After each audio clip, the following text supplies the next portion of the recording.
An ex-CIA official believes there's nothing more to North Korea's latest missile test, adding that the regime could fire a few more if the latest launch was a failure. Our Jung-hee tells us more. The former CIA assistant director has downplayed concerns over North Korea's firing of short-range missiles earlier this month. 앤드류김 said the regime did not necessarily shoot them to shake up nuclear talks, but rather, quote, just to test them, and added the regime could launch more in the future.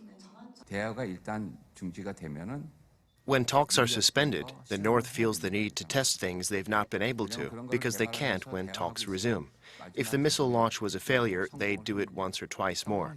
And when they're done with that, they'd come back to the table.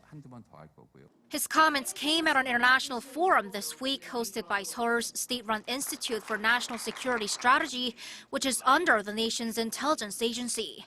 Former intelligence officials from 16 countries gathered at the event. They assessed that North Korea's missile launch this month was a calculated move that doesn't violate UN Security Council resolutions and leaves the door open for dialogue. On recent discussions of humanitarian aid to the North, 앤드류김 said providing aid would be a good way to show the U.S. is willing to improve relations with Pyongyang. The former CIA official called on the regime to come out for frequent dialogue.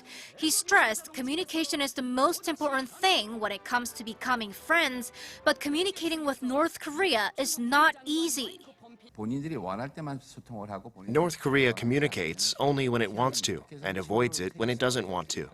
I've told North Korean officials that we should talk more often. It's necessary to communicate and grow our understanding of each other. The topics don't have to be heavy.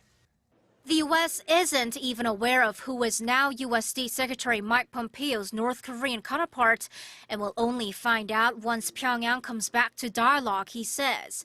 In mid-April, the North changed the head of its United Front Department, which used to be the position held by Kim Yong-chol, the regime's top nuclear negotiator.